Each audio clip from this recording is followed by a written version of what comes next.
જય ગોપાલ મિત્રો, આજે ઇતિહાસ રચવાનો, ક્રાંતિ કરવાનો, પરિવર્તન લાવવાનો દિવસ એટલે કે મતદાનનો દિવસ.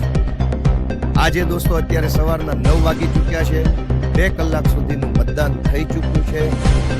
લોકોની અંદર અભૂતપૂર્વ એટલે કે ઇતિહાસમાં ક્યારેય જોવામાં ન આવ્યો હોય એવો જબરજસ્ત ઉત્સાહ અને માહોલ ગામડે ગામડે જોવા મળી રહ્યો છે.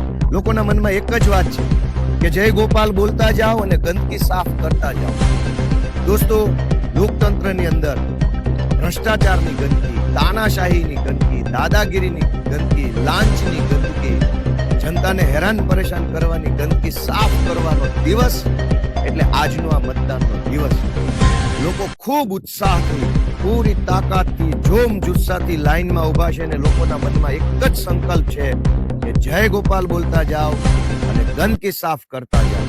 મિત્રો, મારી બધાને વિનંતી છે, ગામના સક્રિય આગેવાનો, વડીલો, યુવાનો, કે આ મહત્વના દિવસે કોઈ પણ વ્યક્તિ મત આપ્યા વગર બાકી ન રહી જાય કે જોવાની આપણા સૌની જવાબદારી છે. કેમ કે ગંદકી સાફ કરવી એ સૌની ફરજ પણ છે અને સૌનો અધિકાર પણ. કોઈ પોતાની ફરજ ન ચૂકી જાય, કોઈ પોતાના અધિકારથી વંચિત ન રહી જાય, એ માટે સૌ લોકો મતદાન કરે એ જરૂરી છે. બીજી એક નમ્ર વિનંતી છે મિત્રો કે બોગસ મતદાન ન થાય એના માટે પણ આપણે લોકતંત્રના પ્રહરી એટલે કે લોકતંત્રની રક્ષા કરનારા રક્ષક બનીને આપણે આજે દિવાલની જેમ ઊભું રહેવાનું. આજે લોકશાહી વિરોધી તત્વો, ભારત વિરોધી તત્વો, સત્તા સમર્થક તત્વો એ ખૂબ મોટા પાયે પોતાની ગેરરીતિ કરવાની કોશિશ કરશે.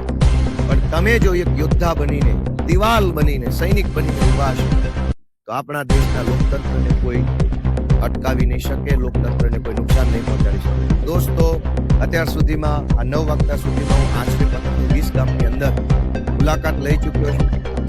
લાઈનમાં ઉભેલા માણસો ખૂબ ઉત્સાહ, ઉર્જા સાથે લાઈનમાં ઉભા. સૌના મોઢે એક જ વાત છે કે છેલ્લે જ્યારે કેશુ બાપા અહીંયા હતા ત્યારે આટલી ઉર્જા અને આટલો ઉત્સાહ લોકોના ચહેરા પર હતો. એ પછી આજે ફરીથી જાણે અવસર આવ્યો હોય એવી રીતે લોકો ઉત્સાહથી મતદાન કરી રહ્યા છે.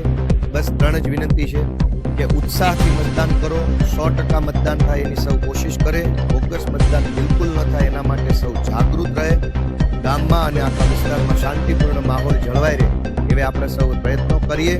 ફરી એક વખત જય ગોપાલ બોલતા જાઓ, કચરો સાફ કરતા જાઓ, યોગ્યતા સાથે. જય જય ગરવી ગુજરાત.